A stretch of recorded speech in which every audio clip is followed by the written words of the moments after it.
You are at the edge of the mountain right here. It's the edge of the mountain, or right here your house. So we will wait a little bit. We're not on a cliff. To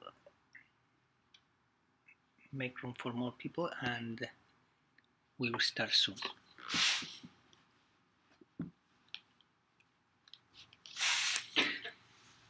Where is my microphone?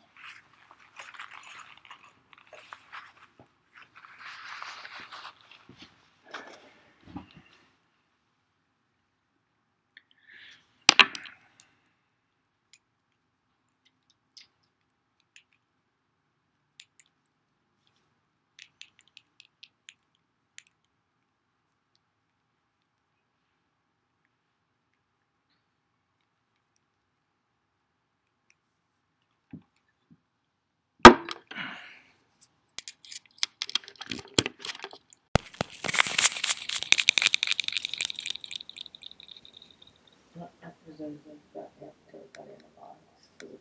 No, just the. Well, they gave him something for his throat, and then the puffer. Oh.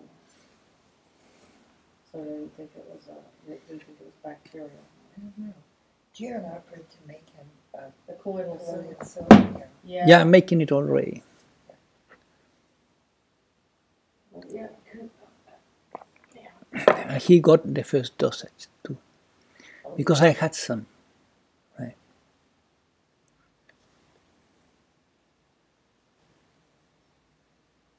All right.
Okay, let's begin.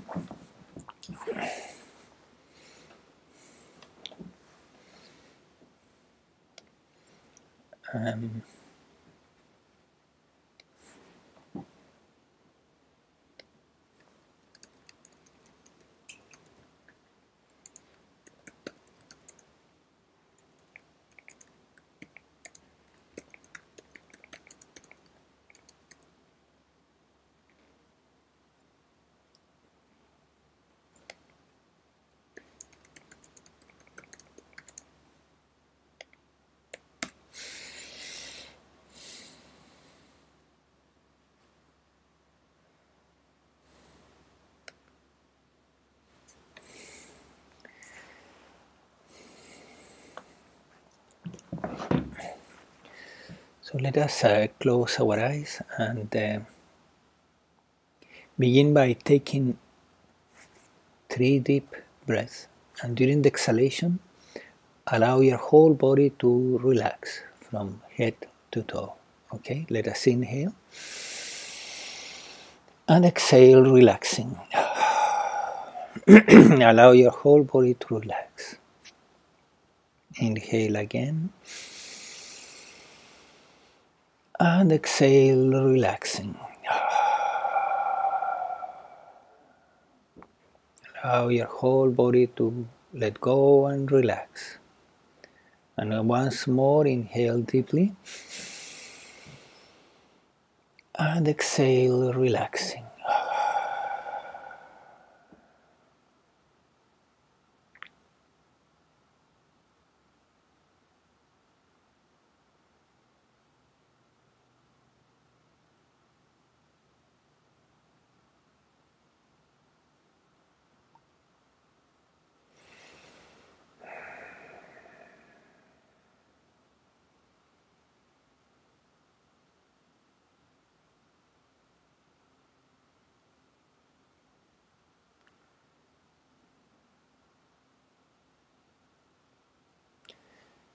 So take a moment to relax your feet, relax your ankles,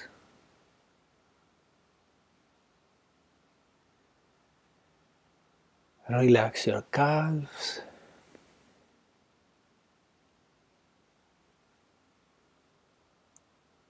consciously relax your thighs, so that now your whole legs are completely relaxed.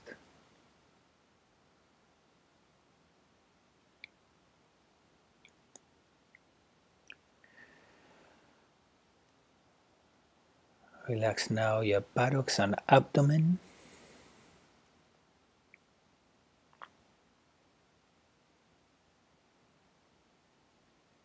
And relax your lower back and your stomach.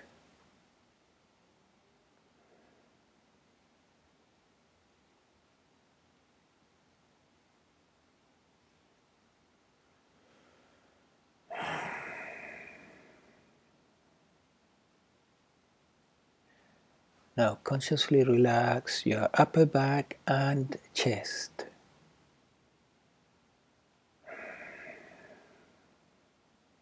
So that your whole trunk is completely relaxed.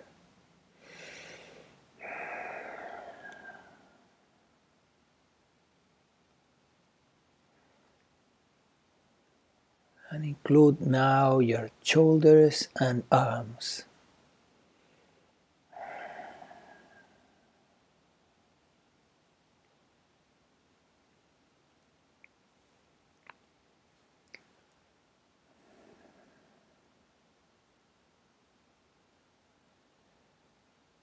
Take a moment now to relax your neck, front, back, and both sides.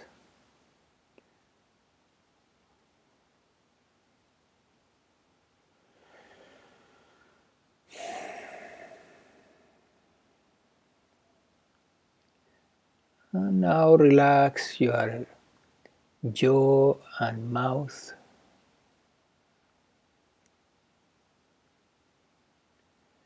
cheeks and nose,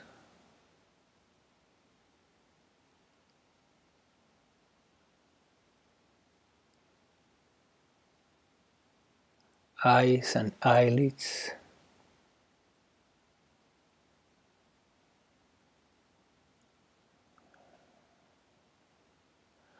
relax your eyebrows and forehead so that your whole face is completely and deeply relaxed.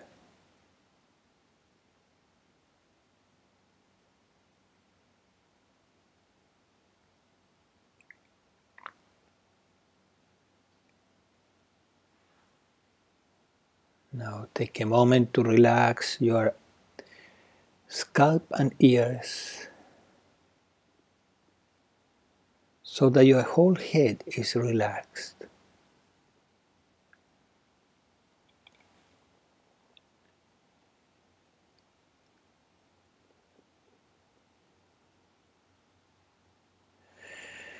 And finally, consciously relax the back of your neck again, where the neck and the head meet. It's called the medulla oblongata. Make a conscious intention to relax that area.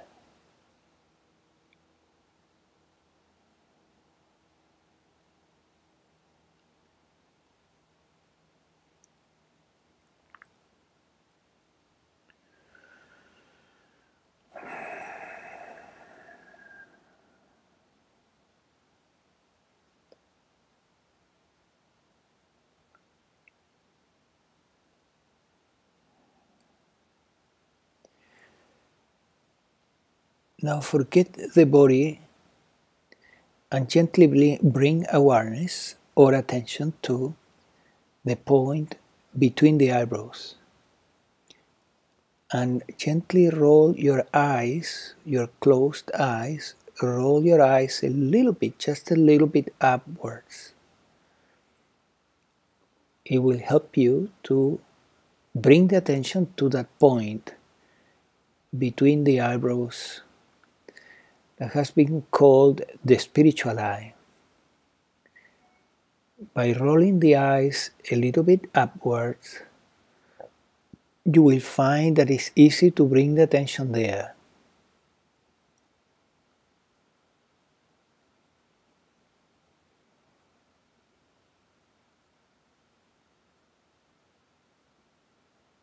And forgetting the rest of the body, just keep the attention at that center.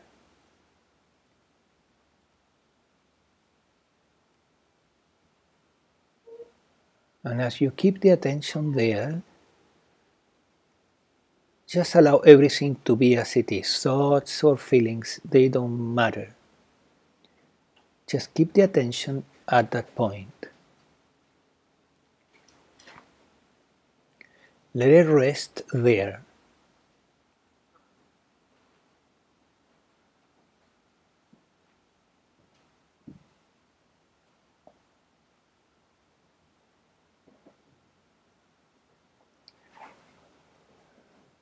And as you do this, gently smile, like the half smile of the Buddha.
So this simple exercise is called a meditation technique.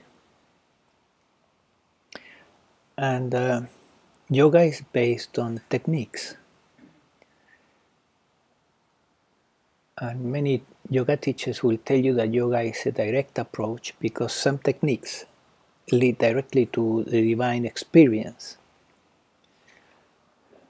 Although Advaita teachers will say, no, the direct path is through Advaita because the pointers give you instantaneous experience of the divine.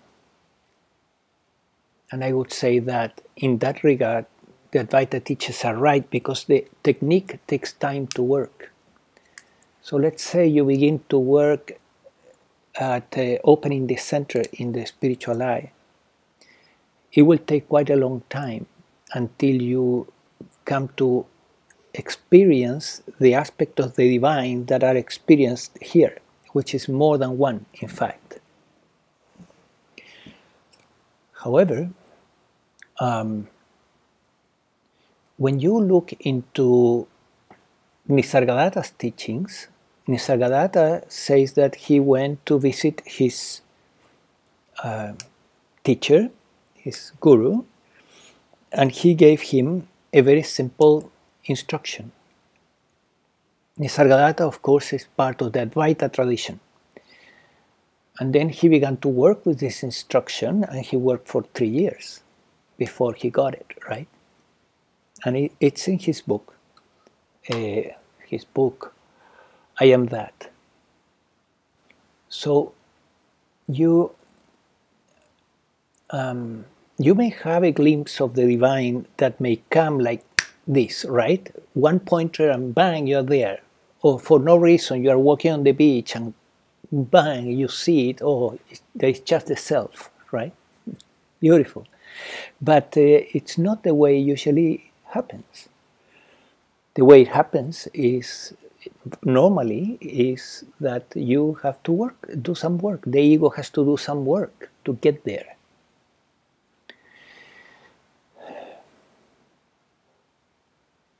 So the value of this technique, how valuable it is, just this simple technique. Look, it's so simple, right? I'm going to give you a few extra points, key points that may help, but actually the technique is as simple as this. You put the attention here in the spiritual eye and you smile. That's it, right? You close your eyes and you roll your eyes a little bit upward. That's the meditation technique. You can use this center to practice the presence, which is different. It's like kind of a meditation during the day. How do you use it? Well, you just keep the attention here. And you're doing whatever you're doing, you keep the attention here. It's not easy. You can try it and you will see. It will take time until you get into the habit of keeping the attention here, and then you will go in and out of the technique until one day, and in my case it took me 3 years, one day the attention gets riveted in this point. It's riveted. It doesn't move. It's always there. And Yogananda used to say that. He said, rivet the attention at the spiritual eye, or here, right, between the eyebrows. So you would say, well, so what? I mean, what's the difference? You know, I can rivet the attention in my fingers or whatever. Well, the difference is that there is a center here, there is an astral center. And that astral center is called chakra. And it's a very powerful one in this point. So when you keep focusing in that point, without stress, you know, you take it as a game, because if you're going to put into a project 3 years, you know, you better start with patience, right? So in my case, as I said, it took 3 years to get something. What do you get?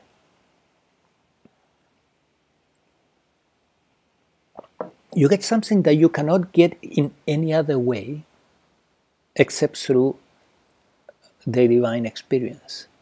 You cannot get any level of happiness comparable to the happiness that comes through this practice or similar practices, right? But no material thing or pleasure is superior to what you experience when the center opens up or begins to open up.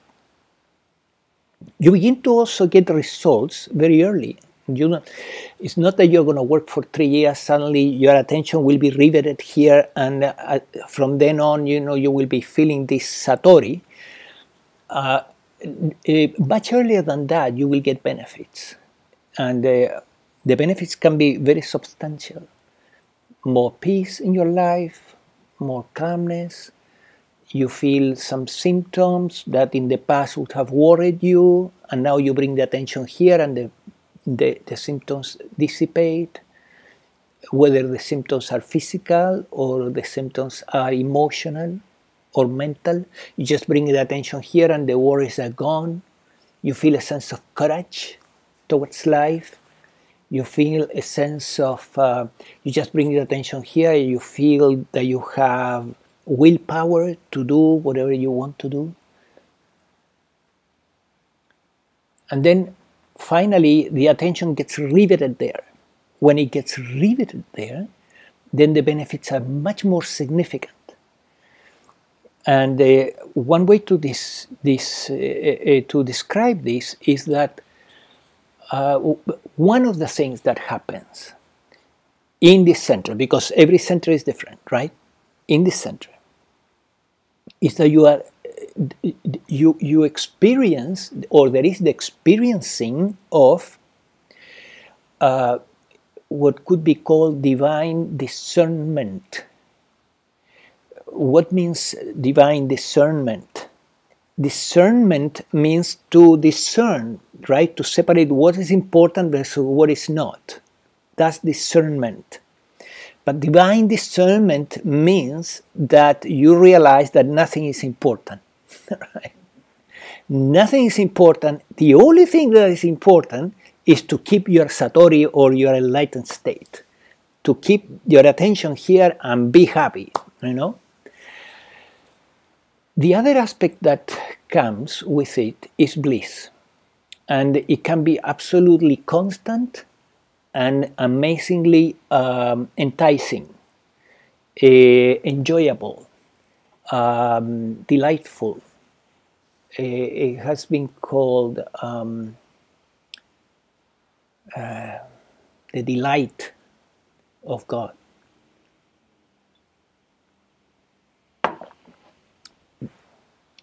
Ecstasy.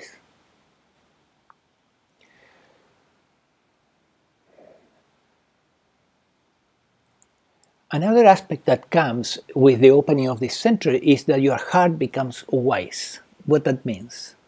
That you relinquish naturally and effortlessly your desires. They are no longer important, right?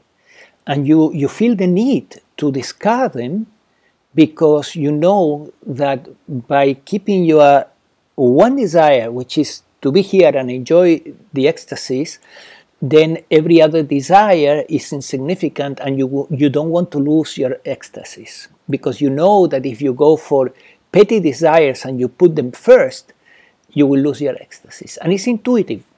So when the scriptures tell you that God is a jealous God, it's just a metaphor. It's not that God is jealous. It's that the ecstasies that comes from these or other centers, it has to be protected above everything else. You can have small desires, but above everything has to be this desire for this state, which has been called enlightenment or satori or samadhi, or who knows what, right? The names don't matter really.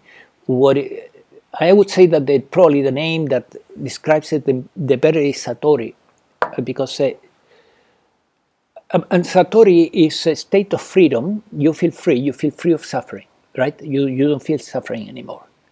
Or very sparingly you may have a glimpse here and there, but your day transpires, in free from suffering.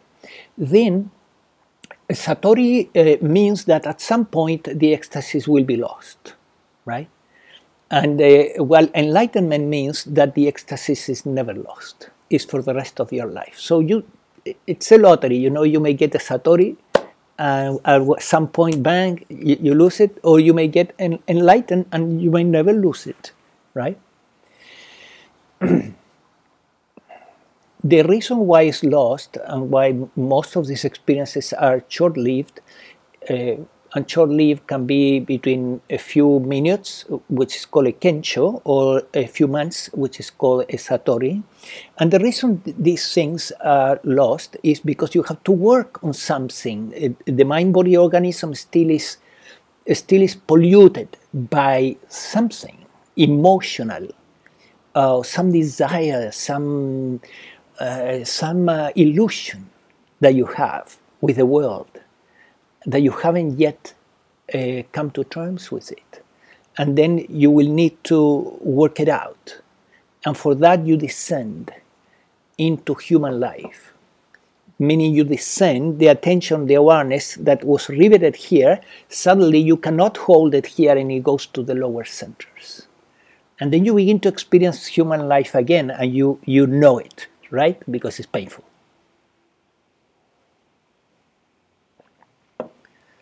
So the benefits of this simple technique, this is an amazingly simple technique, right?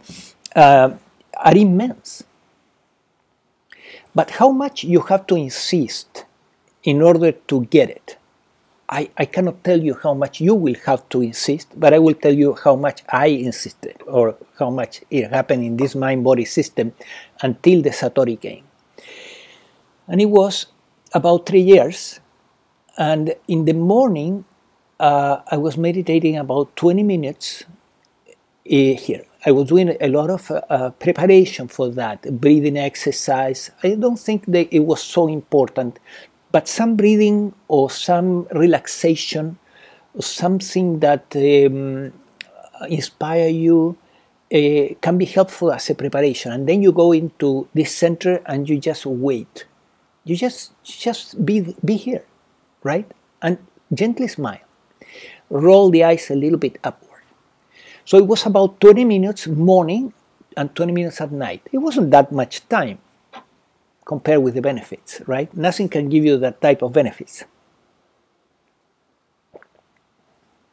Then, I was, during the day, I was working at keeping the attention here as much as possible.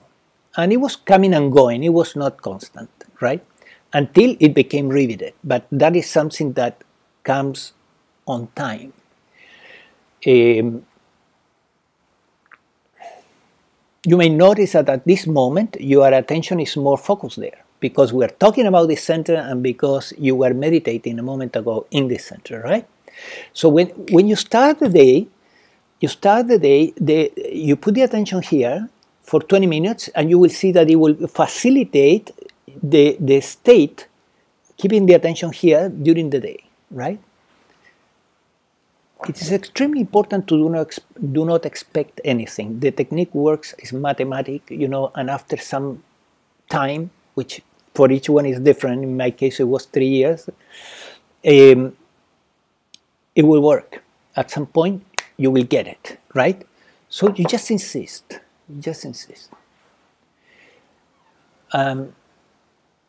This is a very yogic approach, very yoga-based.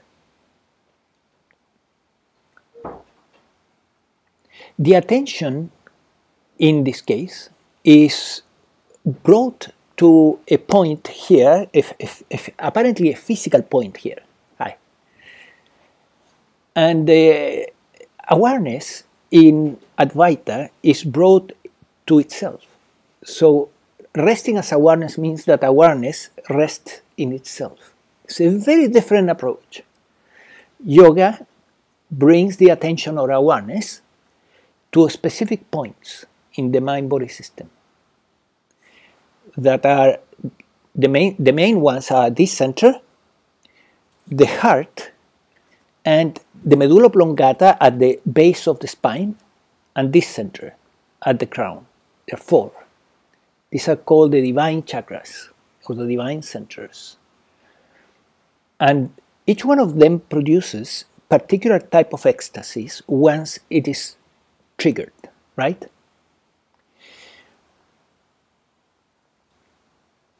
So the difference with Advaita is that in Advaita you turn the attention into itself. You don't go to put it into something in the body or something material or physical. Now, there are several little tricks that can help you. The technique is no more than what I said. We could say 3 things, right? You roll the eyes a little bit, you focus the attention here, you smile. That's it. That's the technique. If with that you are capable of keeping it here for 20 minutes, perfect. You got it, right? But if you need a little bit of a help, and in regard to thoughts, just allow them to come and go. Don't worry about them. Just keep the attention here. There are thoughts. Yes, there will be thoughts. The brain produces thoughts, same as the liver produces bile. But anyway, if you want to slow down the thinking process, which sometimes is distracting, you can mentally chant. As you stay here, you can mentally chant Om, right? Mentally. So the attention is here, the eyes are rolled up, you're smiling, and you're chanting Om in a rhythmic way or in whatever way it works for you. Doesn't matter. Usually works better to do it mentally, but you can try doing it aloud as long as there is nobody around you that could ask questions.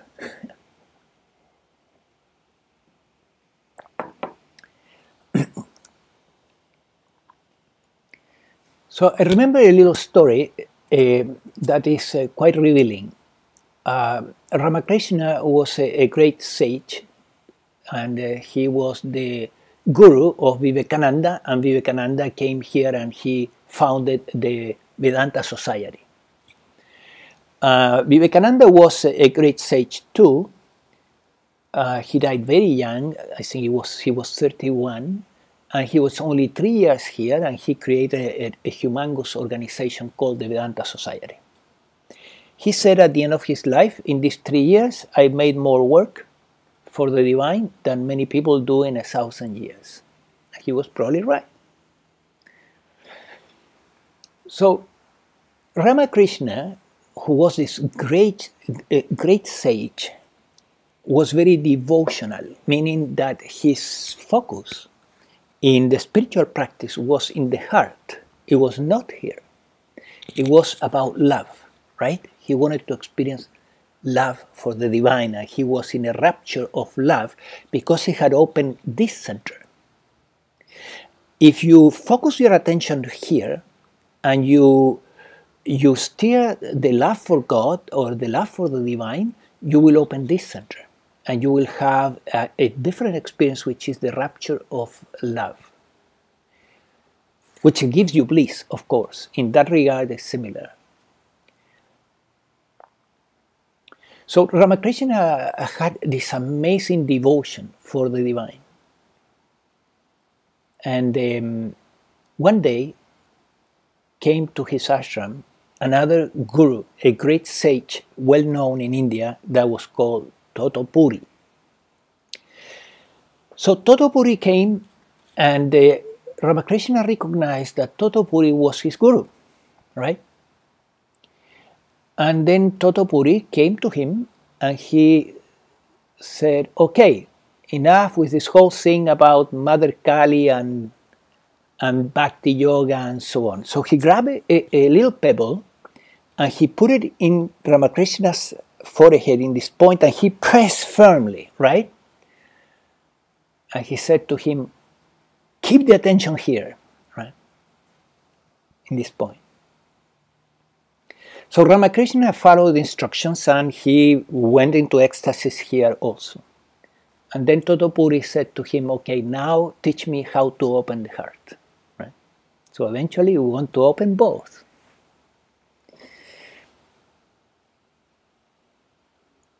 So do whatever is more natural for you, right? To work in the heart or to work here. Doesn't matter. You will eventually open both.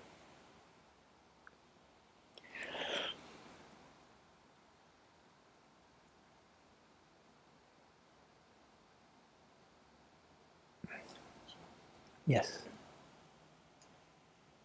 So when you open the heart, there's a loving bliss. Mm-hmm. When you open the third eye, there's just pure bliss. Yes. What about when you open the center Behind the... and on top? Right. What's the difference?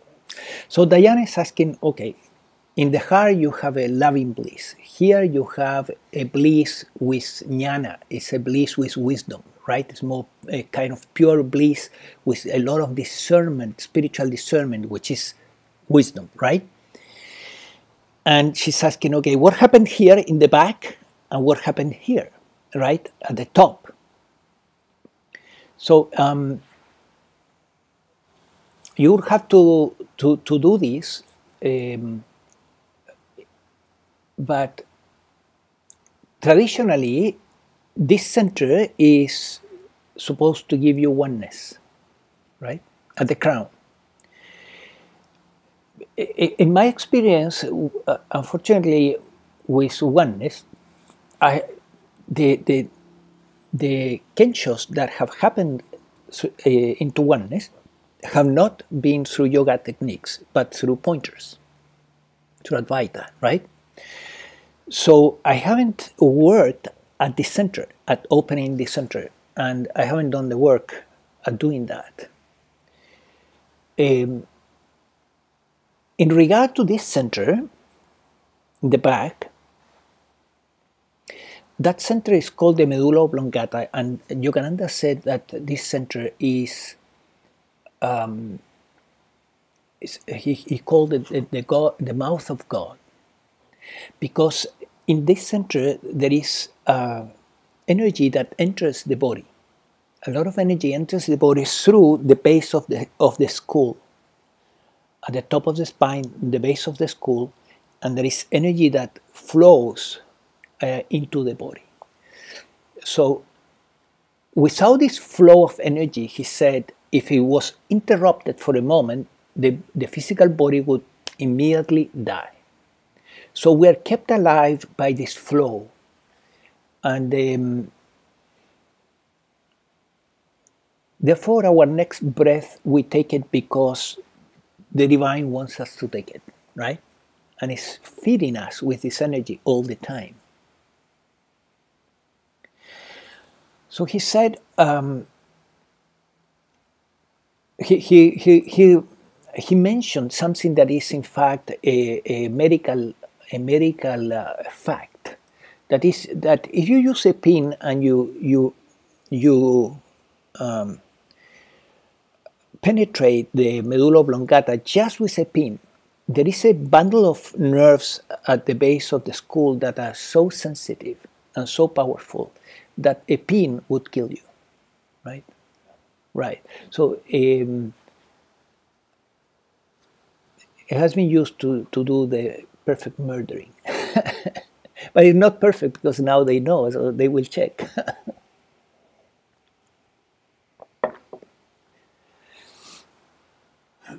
So what is going on if you try to open that center?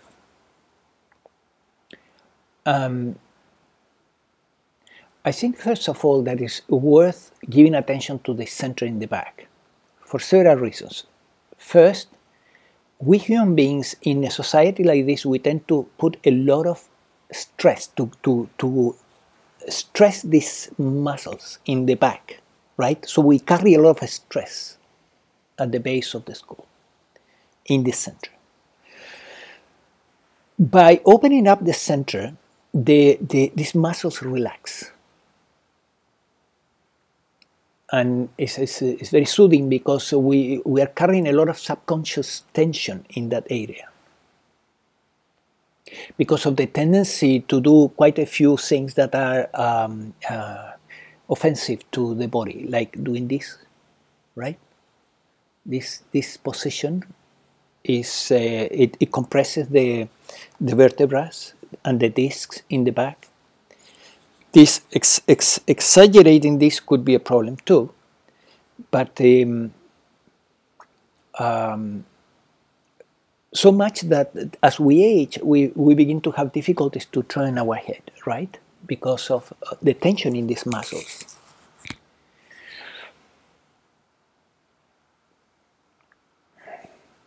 So if you begin to put your attention there, and I have done this as an experiment, especially because with kinesiology, working with a student of mine that he uses kinesiology, and we were interested in this subject, so we wanted to understand more.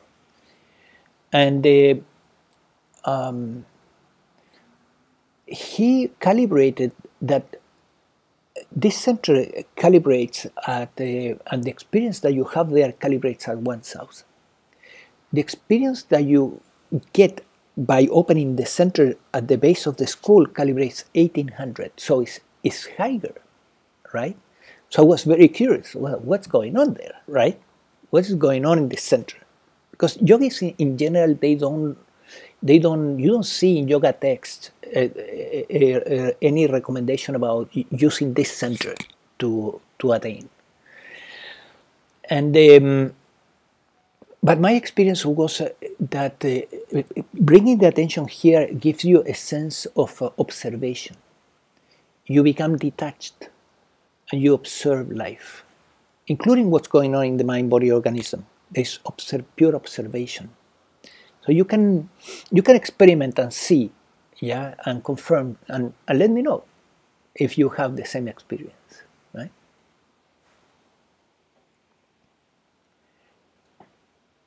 Unfortunately, I didn't do much work to really become absolutely sure that this is the experience, but that was pretty much the glimpse that I got by staying there.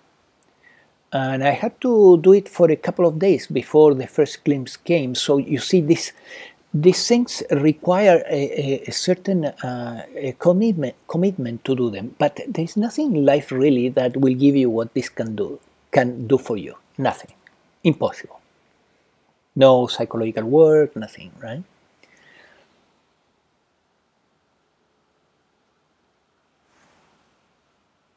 And I'm not saying that psychological work is not necessary. It's absolutely necessary because we need to release stuff. We need to surrender stuff that will keep bringing you down to the human experience, to the human consciousness, right? And not allow you to enjoy the divine experience permanently. So if you're not enjoying permanently the divine experience and you are having only glimpses here and there, right? You know that you need to work. You need to do psychological work. You need to do surrendering. Use the surrendering technique that I have taught in these sessions. And there is nothing wrong. Everything is okay. It's part of the process, right? We need to work in certain things, releasing some stuff. And when that stuff is released, then we may get another glimpse, then we may lose it, and then we need to work on something else. And it's, it's totally normal process. You don't need to worry about it. It's yoga and Advaita are really sciences in these spiritual sciences. And you will get the results if you are constant, and you're sincere. You will get the results. It's just a matter of persistence. And as I said, nothing else will give you what this type of things can give you, right? Another thing that can increase the speed, can accelerate the process is this. And I'm not sure, you see, I cannot say this with absolute certainty because I don't have any way to compare. Okay, I did it this way and now I did it this other way. And if I compare how much time it took, I can say for sure, no, this second path is faster, right? But look, inside the physical body, there is an energy body. if you go to the acupuncturist, he will or she will find your energy, your acupuncture points, and will be able to measure the amount of energy that is in there. So there is energy inside our body, yeah, and that energy is called astral energy. And when the physical body dies, the astral energy is released. Remember, in basic science, energy is never lost. It always transforms itself, but never lost. So it's true. The physical body dies and the astral body gets out. It's energy, right? So think of the physical body as a globe, and inside the globe there is this hand that is energy. Like another body, but it's made of energy. And it's always there. You don't have to create it. It's always there. It's part of your body-mind system, right? So this energy body that is inside is the one that has the chakras. The chakras are the physical manifestation of the chakras are some innervations and glands and so on, but they are not where you want to work eventually.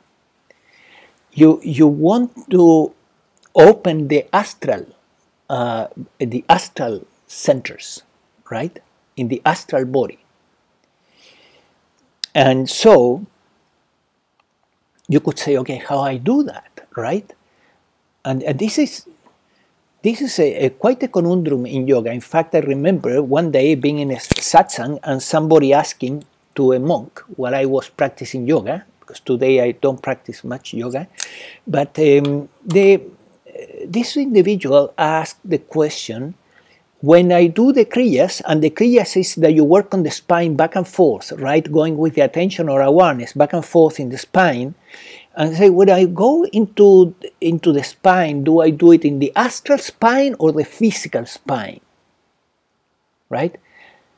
And the monk couldn't answer the question. And I understand why, because there is no references to this.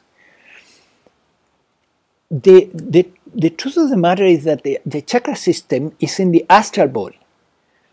And if you work in the physical body, if you bring your attention or awareness into the physical spine or into the physicality of the center, you will get results anyway. You will also get results because during the meditation that we did a moment ago, you probably got something, right? Some peace or some quietness, you know. And I didn't tell you go to the astral counterpart of this center, right? And you got something. And when I did the whole work in yoga many years ago that eventually led to a satori, it was done in the physical mostly. But when you are in the physical, you're also somewhat in the astral. However, if you really have clarity about this, and you say, okay, the chakra system is in the astral body, you can say, well, why not giving the attention, putting awareness in the astral body, in the energy system, right? Instead of the physical, forget about the physical. And the question arises, how, right? Well, it's very simple, in fact. The answer to that is intention. You just intend it. So if you bring the attention here, you can bring it to this point and forget about where it is. If it's in the astral, if it is in the physical, probably will be kind of in between. But if you intend to bring it to the astral counterpart of the center, you will be there in the counterpart in the astral part, right? So notice the word intention and intention and attention have the same root. So you bring the attention here with the intention to bring it into the counterpart, which is the astral part. And then, what would be the result? Probably an acceleration of the results. That's my guess. Probably it will be accelerated, right? So when you're meditating in the morning or at night, or when you're practicing the presence during the day in this center or in this center or in this center, any one of them, whatever you prefer, you can intend to focus into the astral aspect of that center. And I can guess, I'm not sure, but I can guess that it will be faster, right? Now, this whole thing about faster and, and slower is it's kind of anxious. It's a very Western approach to goals, right? So it's very important to kill this anxiety. We're not in a race for enlightenment.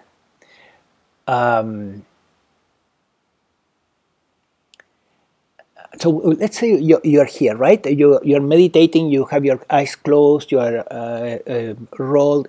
Your eyelids closed. You have your eyes rolled a little bit up, and you're focusing here. And suddenly you begin to notice a certain restlessness or a certain anxiety for results. That anxiety for results actually will bring you back into the lower centers, because anxiety has to do with the lower centers, being anxious, right, for results. So what you do, you need to simply accept everything as it is. The practice is the goal, you could say. That's a Zen paradox, right? They say the practice is enlightenment. Just do the practice. Forget about the result. They will come naturally. Don't worry about them. The practice is your goal, is enlightenment. That's a very Soto Zen approach. You can say also, well, I am here and yes, it's not happening anything that I would like. I would like something, but it's not happening. But I accept everything as it is right now. You psychologize yourself into accepting what is, so that the anxiousness, our Western anxiousness, has to go, right? So that you relax and you keep the attention here.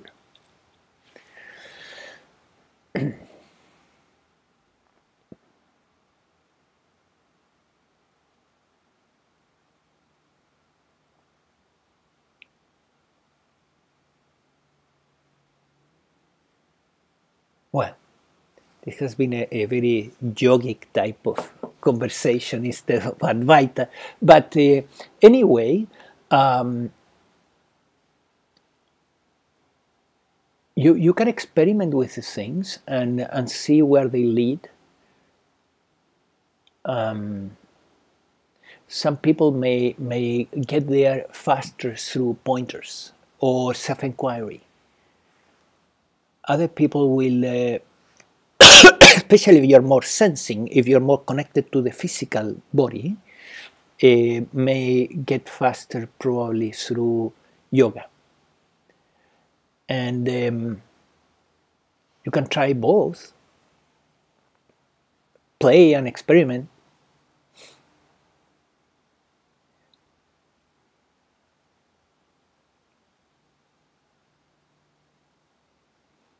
In a way, we could theorize that awakening the realization that you don't exist as so and so, that you're not the person that you thought you are, right? It's the foot on the door, but then we need to embody that reality, so that we let go of all our identifications, right? Which are false. And when we let go of all the identifications, we're free. There is freedom because you're not there. But you are as awareness, right? As consciousness, which is the only real you. The other one was imaginary. So this embodiment, what Advaita calls embodiment, embodying the awakening, is embodying it where, right? In the physical? Well, the physical is aging, right? The physical is aging. The physical is, it's a vehicle that may not be that important in fact. So the embodying, and this we checked it with kinesiology, the embodiment is in the chakra system. So there we see that Advaita and yoga begin to meet. So you need to embody the awakening in the chakras, right? Your chakras have to open up. Yes. How do you do that? Can you open them one by one? Yeah, you can open them one by one, and there are some techniques in yoga that you work in all of them at the same time, right? But do you need to open them all? No, not to be free. You can be free by opening one of them. However, eventually you want to have them all open, maybe, but you can experience freedom by just opening one, right? You open this center, you will be free. Free of what? Free of suffering. You open this center, same thing. With kinesiology, we calibrated this at 1000, this at 1000, and this one in the back at 1800. So 1000 is plenty. In the map of consciousness, you know, is freedom.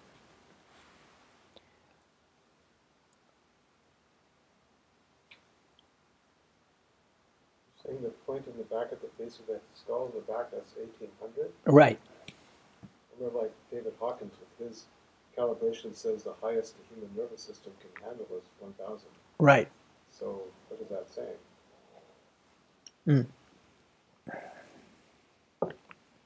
So Roy is asking, okay, in the back of if the calibration in here is 1800, how is it possible when Hawkins said that the maximum the nervous system can attain is 1000, according to Hawkins, right? Well, you see the problem here.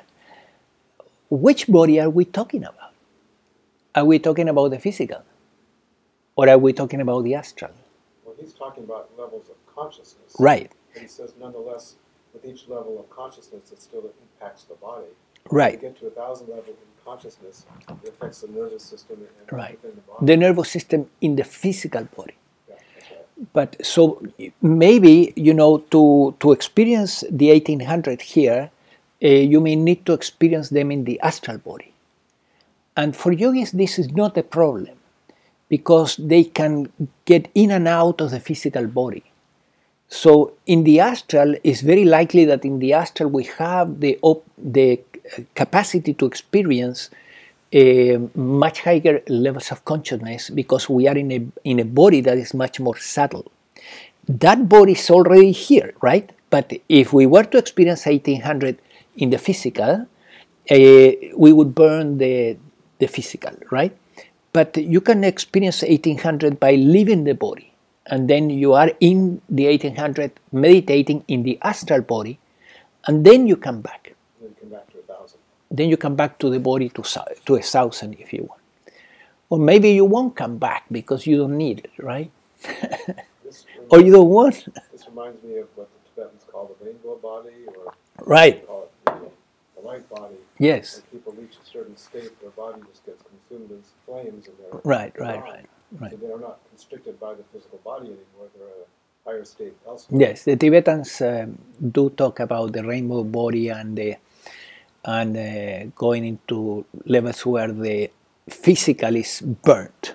It's hard to go to work after that happens. Yeah, well, for example, if you read the autobiography of a yogi, there is an interesting case of a man that I think the chapter is called is the saint with two bodies, right? And then Yogananda has an interaction with this sage, and he he meets him at the station, and at the same time he was in his ashram, and he realized, you know, through some situation that this man was in two bodies at the same time. That's why the chapter is called like that. And By location. by location. And then this man tells him the story of how he got enlightened, right? And he couldn't work.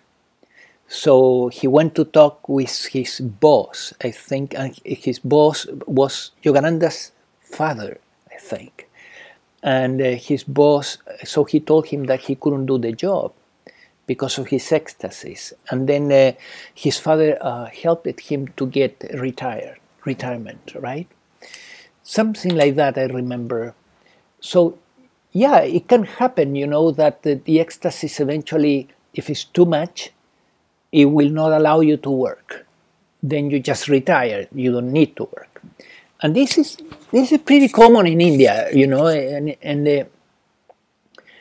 you begin to see it here in the West. For example, I have a student that she got a very significant satori.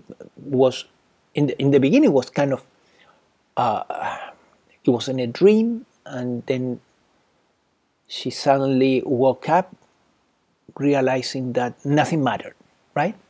Typical satori of profound detachment. And then nothing matters. And then she had some plans. Before that, she had some plans of doing this. Good things, you know. Good karma yoga, probably, right? Service. But in the satori experience, she realized that she didn't need to do anything. That she just needed to enjoy her satori, right? Now, from the perspective of service to humanity, to be is higher than to do.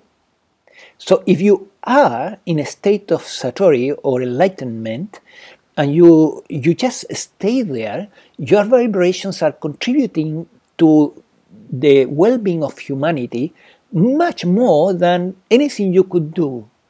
Therefore, you are retired by the universe, so to speak. The universe will retire you and will let you know at a deep, deep level that you don't need to do anything, that you just need to be.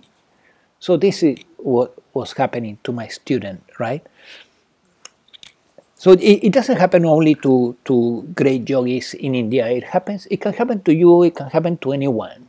That at some point, you know, you get the clear seeing through every desire, including every desire to serve, because you know that the highest service is just to be you as the divine, and that's the highest service. You could also feel so detached that you don't feel the need to pay your rent. You can be as detached that you don't need to feel detached that you don't feel right. the need to pay your rent. You don't feel the need to pay rent, and because you're so detached. And what could happen? Well, any number of things, I guess. Any number of things, right? Yeah. However, yeah, you could end up sitting on a park bench. However, what likely will happen is that if you forget to pay the rent, the universe won't. So somebody will pay it for you, or the landlord will give it to you, or the universe will make an arrangement so that you can keep functioning, because you're living in a state of surrender, right? Where these things of the world, you know, are being taken care for you. In fact, David Hawkins, he said it. He said that his needs, his human needs, were taken care by other people. Towards the end of his life, you know, he was barely taking care of any of his needs. Yeah, were taken care for him. So, and this is not something so extravagant or impossible. Not at all. You can experience it. Everyone can experience it in some degree. Like, for example, a couple of days ago, yesterday. Yeah, I was walking.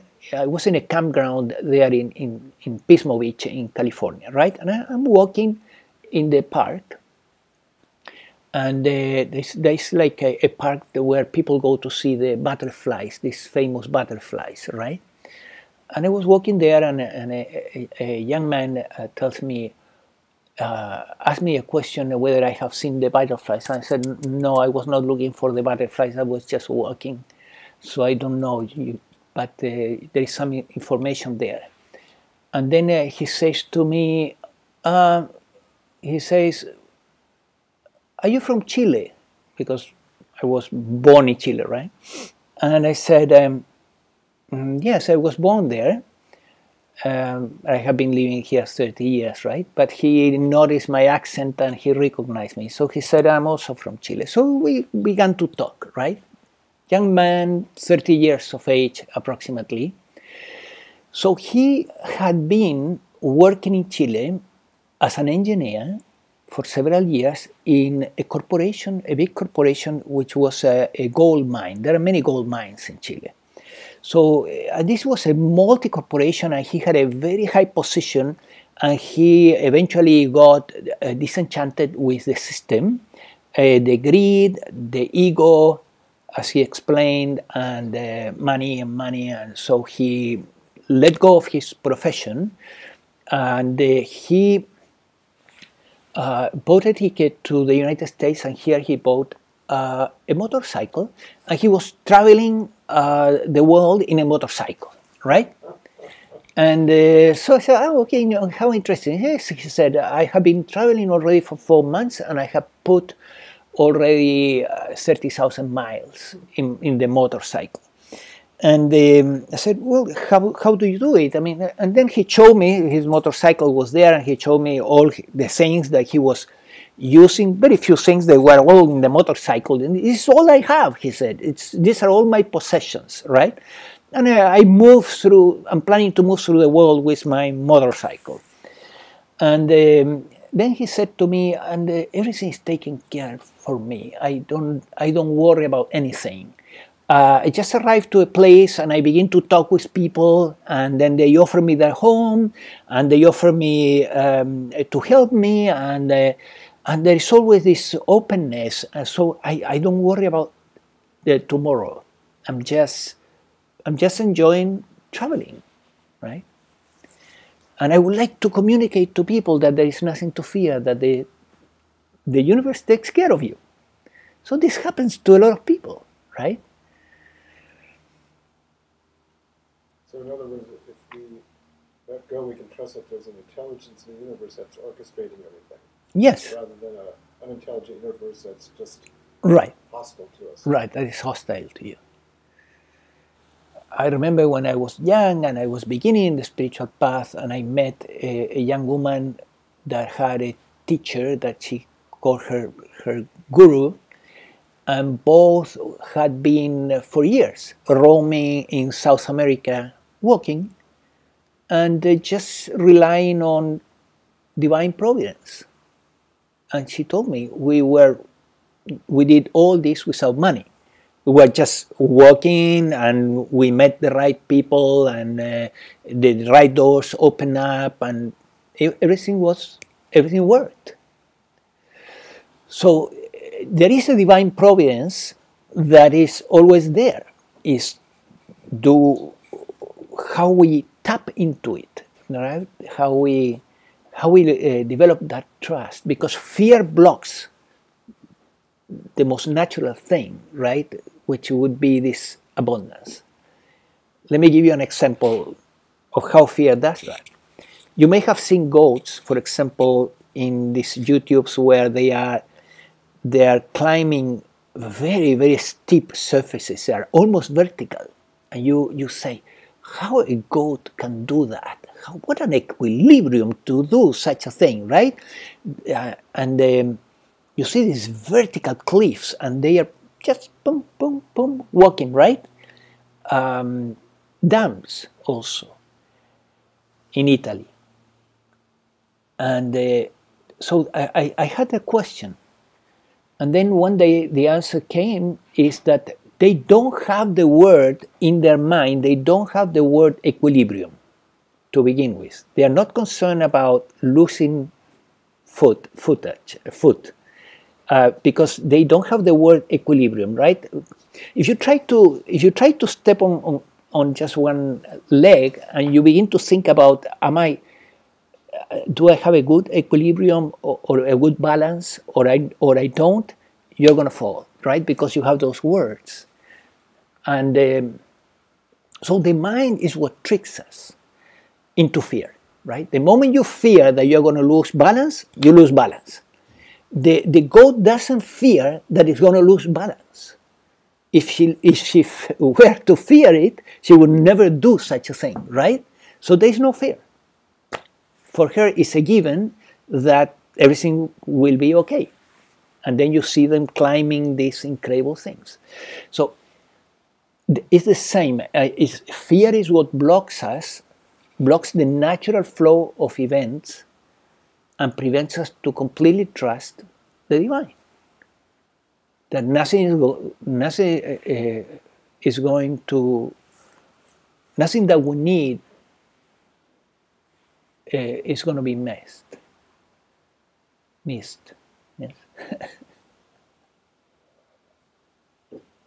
So,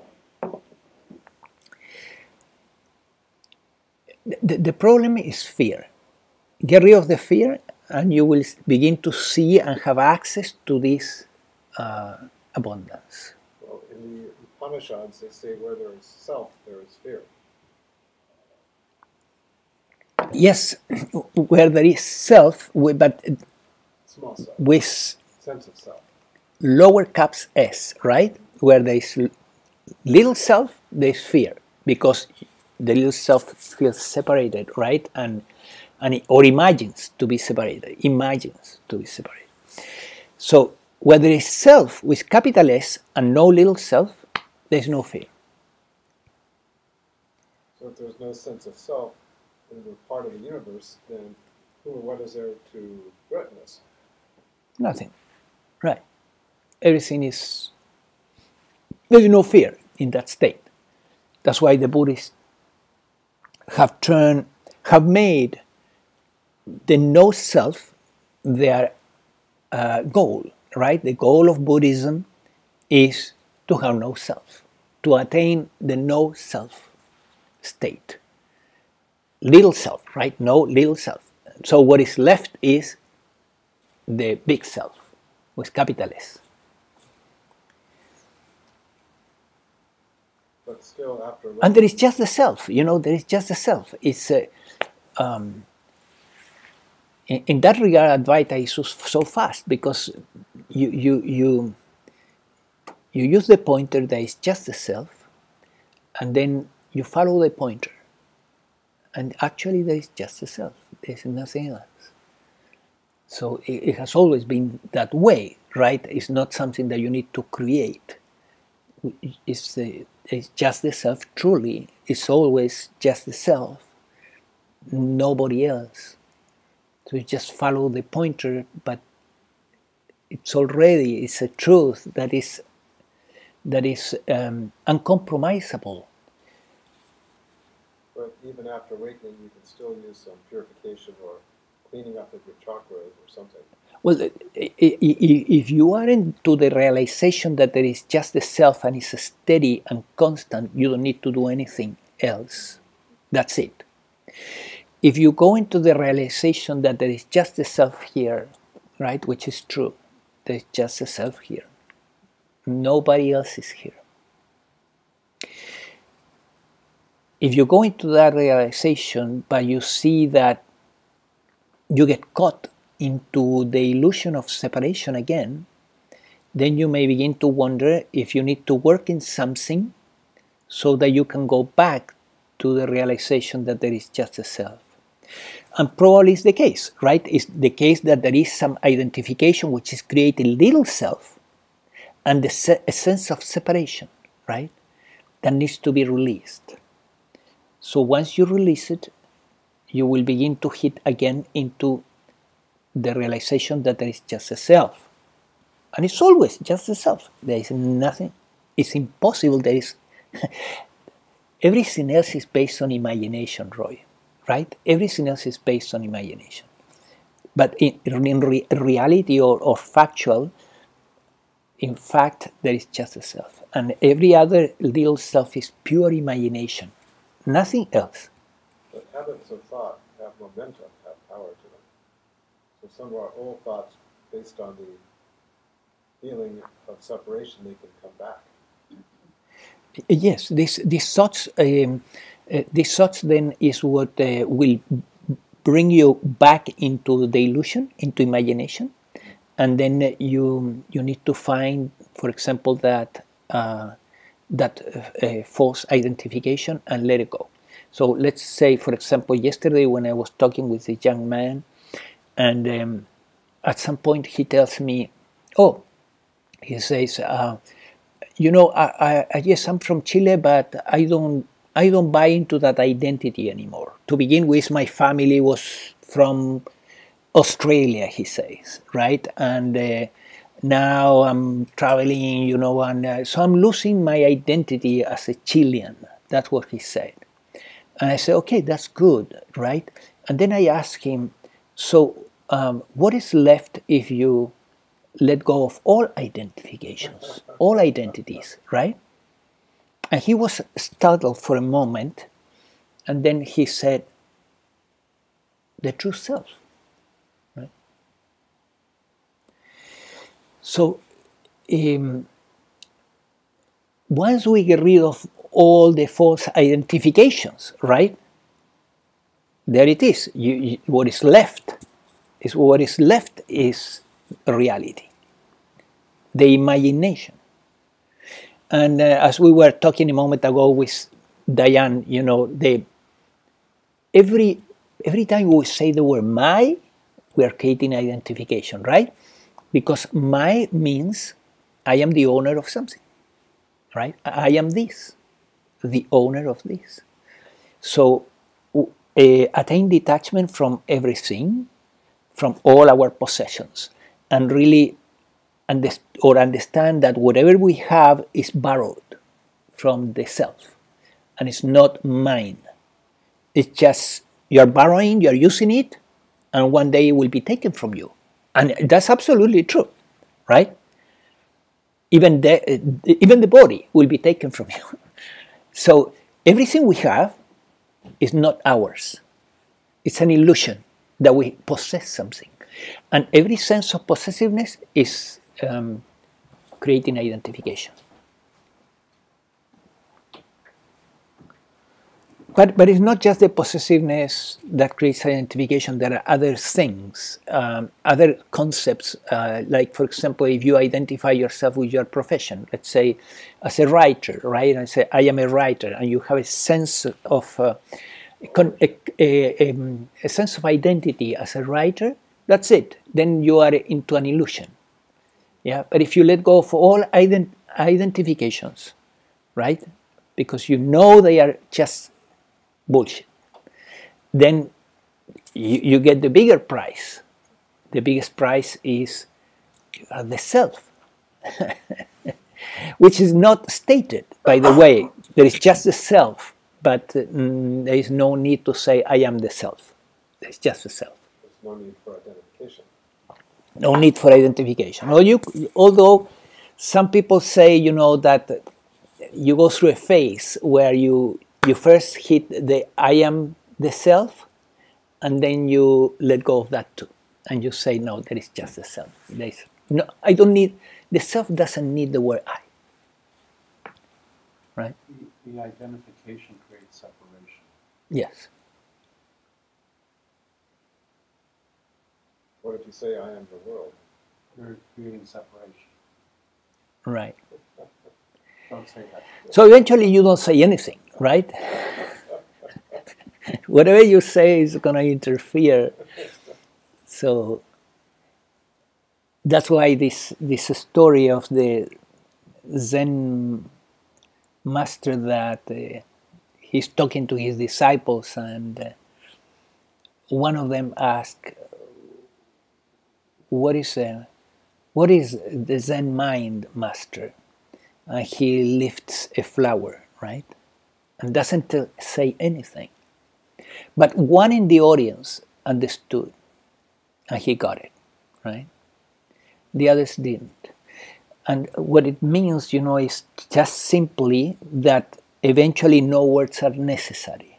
No words whatsoever, not even the word self. Still you are, by saying the word self, you are defining the totality into a word, and you're creating, illusions, mind illusions. So you let go of that word too. You let go of everything. So it's a non-verbal realization. It's a non-verbal realization. Very well put. Right. And words chop everything up into verbs and nouns. And yes. The imagination, the mind chops reality into parts through adjectives and objects, nouns, right? yeah. Nouns. And these three are, in a way, they are all names, right? Naming. You name a verb, an action, you name an adjective, a quality, or you name an object with a noun. So names is the fundamental stone of language. And by naming, we break reality in parts. It's pure imagination. Reality is not broken in parts. It's just this. That's why the highest teaching would be a book with no words.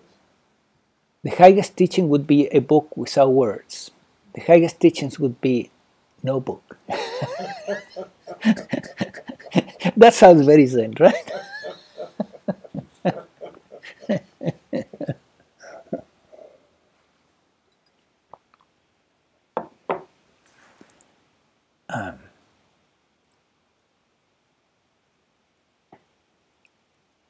So would you recommend that some of those who have awakened still do these chakra exercises afterwards? Yes, because okay, repeat the question for the recording. If I would recommend to use the chakra exercises for those who have awakened, I would say yes. For those who have awakened but have not attained stability of the awakened state, right? That they are kind of going back and forth. They go to the beach and suddenly, bang, they are into the self, they're just the self, and then they go back and the self begins to break down into parts, and they haven't stabilized, or better put, the experience is not stable yet. So you may use this chakra approach to help embody.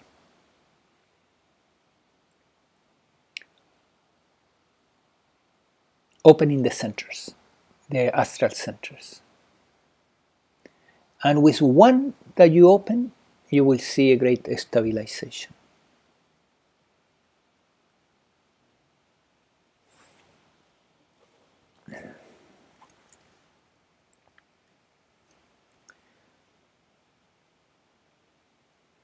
So this is the secret teachings that's not usually taught in Advaita.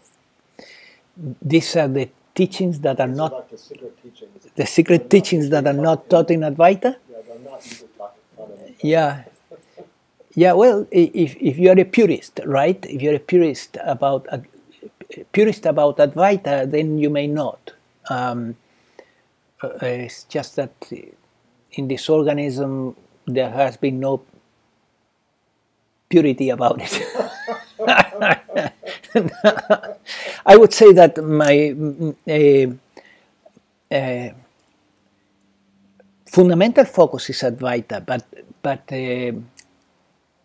surrendering has a component there that is, and I recommend surrendering for embodiment, has a component there that is kind of a little bhakti, right? And then the chakra system is very yogic, and so what? Whatever works for you, right? Go for it. Experiment and see, right? These are sciences, beautiful sciences. So it's beautiful to experiment and see. And in your case, you did you had some counseling or mentorship afterwards. So that's another follow-up one could have after awakening. Right. Yeah. Well, yeah. After awakening, I have had many students that they come for embodiment sessions, right? One-on-one, helping them to deal with the embodiment. And yes, it's not easy because you have an awakening, you kind of realize the truth, the most important one, which is that there is no self, no little self. And then after that, you begin to, you want to stabilize that. And then that's the part that is challenging. It's very challenging to have the first awakening, right? It can take a lifetime or many lifetimes. But then, after you have the first awakening, I don't know how long it can take until it becomes completely stabilized. Because you need to get rid of so much garbage that is in the mind-body organism.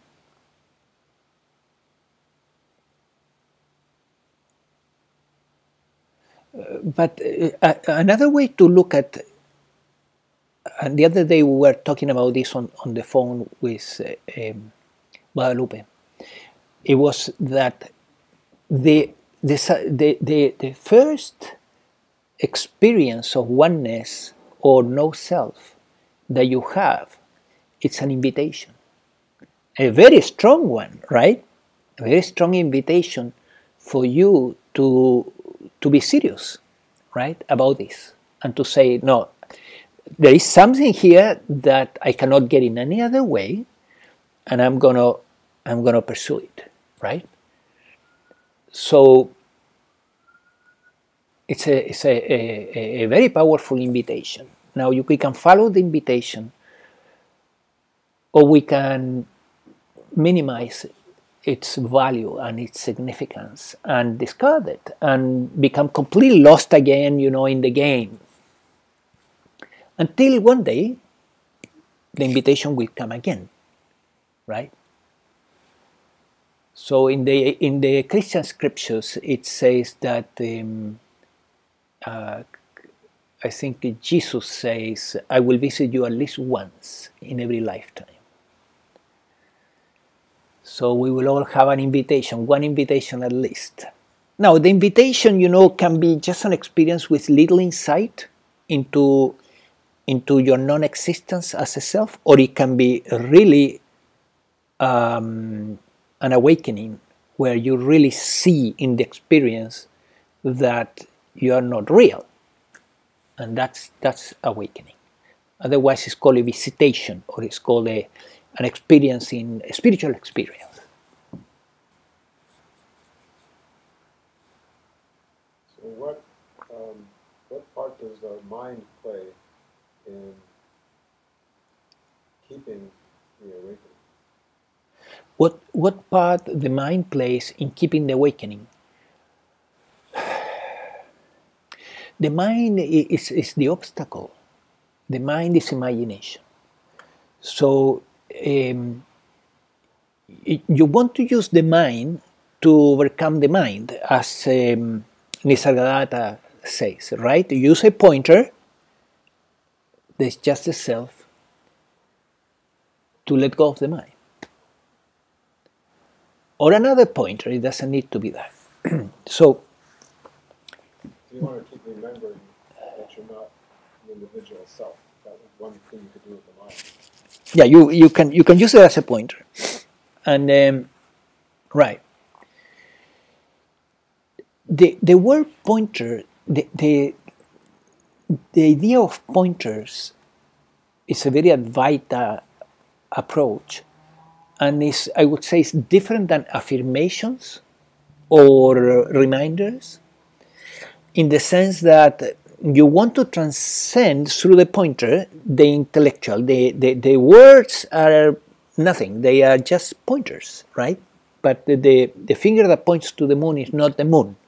So you want to use the words to penetrate with feeling the truth that is contained in the words. So a pointer, the idea of a pointer in Advaita is really something very unique to Advaita. And I never saw it in yoga, right? But yoga has other things, you know, what we were talking a moment ago about the chakra centers and so on. It's very cool.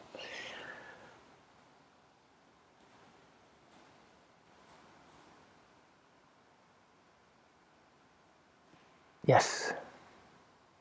So, you know how you're mentioning that you get one glimpse of awakening and then you carry on with your life, and then you may or may not get the second glimpse, but you'll get at least one.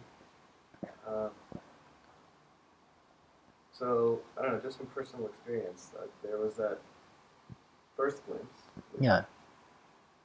Was, you know, more liberating and freeing than any other experience ever experienced. Yeah.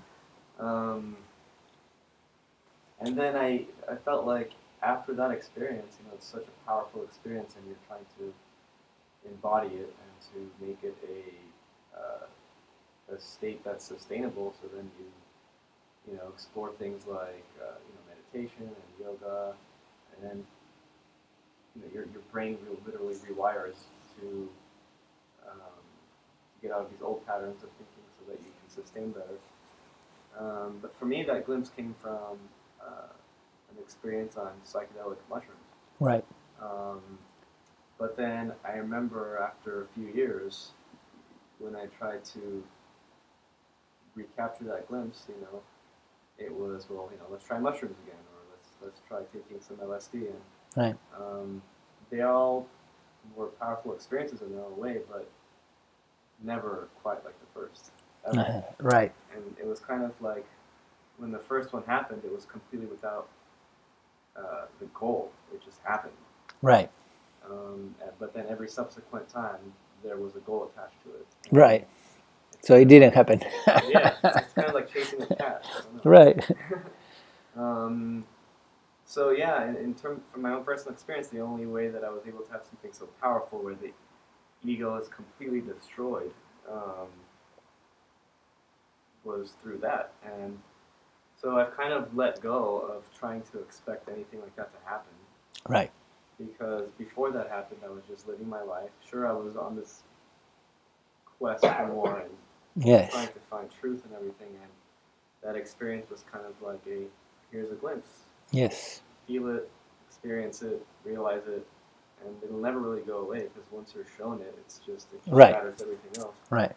It changed your life. Right? Yeah, definitely. And probably a good chunk of your ego was gone forever, right?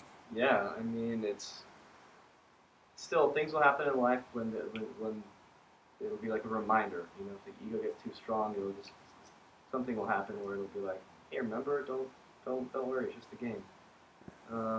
But still, I feel like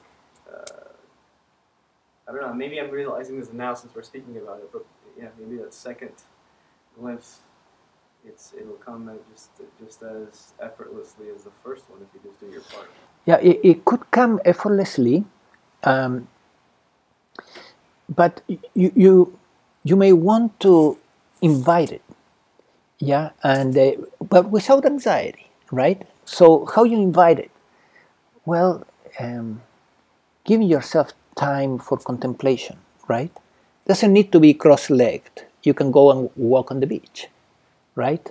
And use a pointer. There's just the self, and look around and see just the self. And you may not get, you know, such a glimpse as you had with that mushroom that was so, the mushroom ate you, right? So but still you keep inviting these experiences without anxiety, just, you know, enjoying yourself. And meditation, the way we were describing it a moment ago, it's also an invitation. You're just sitting there, you know, you're smiling, putting the attention here, rolling the eyes a little bit up. It's very simple, right? And you wait, see what happens, right? And you just do it for 20 minutes. And so all these things are very simple things that we can do to invite this to be part of our lives, right? More and more. And then one day, another big transformation will come. And also, don't forget that part of the work is getting rid of the remnants of the ego, because you had a powerful ego death. I remember we have talked about your experience, right? So you had a powerful ego death, meaning that a good big chunk of the ego, boom, was gone. But still, and the ego was seen through very clearly. But still, you know, there are parts of the ego, remnants, that are there. And they are calling for becoming aware that they are there and seeing through them too. Or using the surrendering technique to surrender them. Surrender identifications, right? So that you get rid of identifications, that's getting rid of ego, and you have less and less identifications. Until one day there will be no identifications. And then there will be only what is left. And what is left is, same as this young man said in our conversation, he was right, is the real self, which is not personal, it's not the real you, it's the self that is in all of us, right?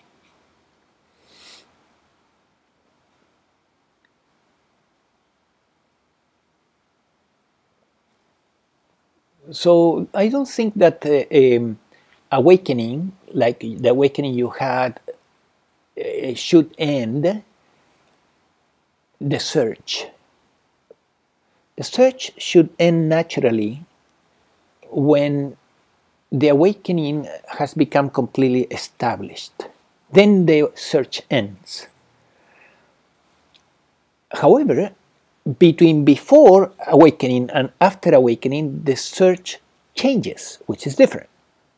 It changes from this anxious ego searching for spiritual enlightenment or spiritual experiences into a non-anxious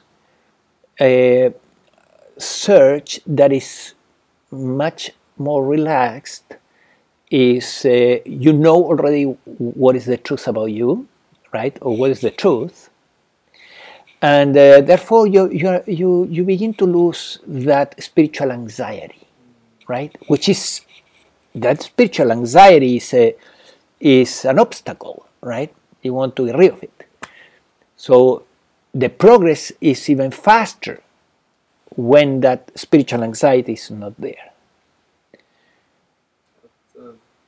Very accurate way of putting it, because I would say pre-experience, I'd say from about 2006 to 2010. So the experience happened in 2010. So before that, I was just really thirsty for knowledge. I was just reading. Thirsty, right? Psychology, anxious. Yeah, philosophies, and just reading so many things. Right, just right. To find something. And that's the first part of the search. It's very anxious. And you read and devour and watch videos, and yes, and that collapses with the awakening. Yeah. But it doesn't disappear completely. Right. You see, it's transformed, and now there is still a search for embodiment, but it's much more relaxed. Yeah, it's not like I'm actively running for it. It's kind of, I feel like as needed, life presents what could happen, and I take it as it comes. Right. And once you hit a satori again, then you drop completely the search, right? Okay, you stay there. You just enjoy yourself with capital S. Just enjoy yourself, that's it. And that's all you need to do.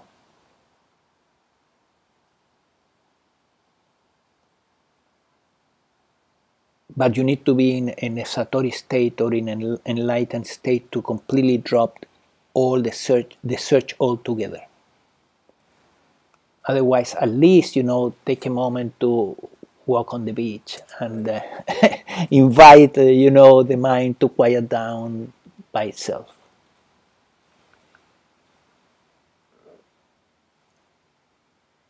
Thanks.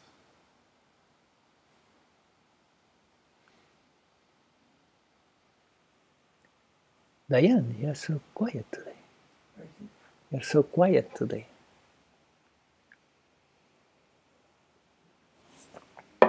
Any other comment? Yes. Is there an aspect of the third eye that's behind? We call it the pineal.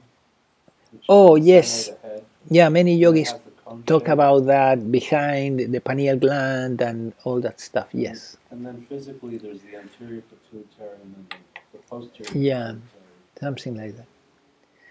But the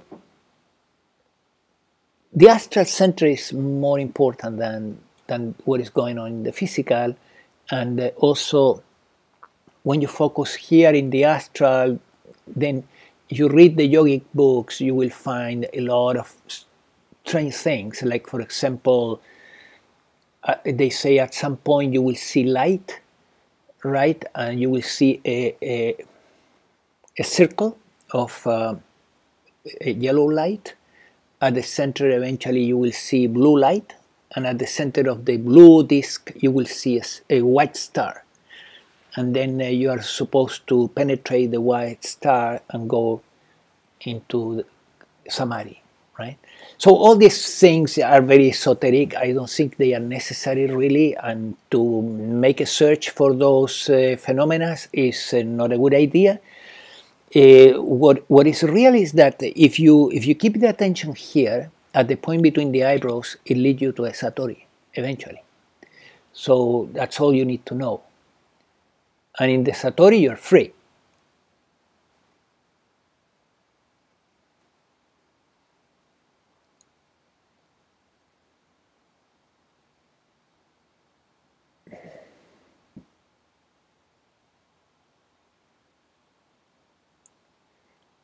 Okay, no more questions?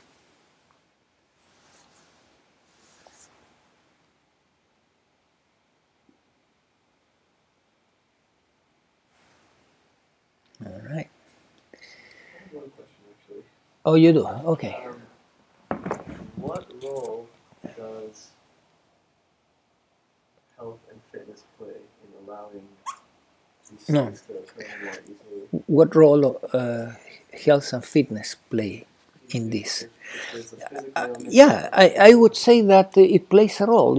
Having good health, evidently, that helps to have a healthier mind. It's the old Roman saying.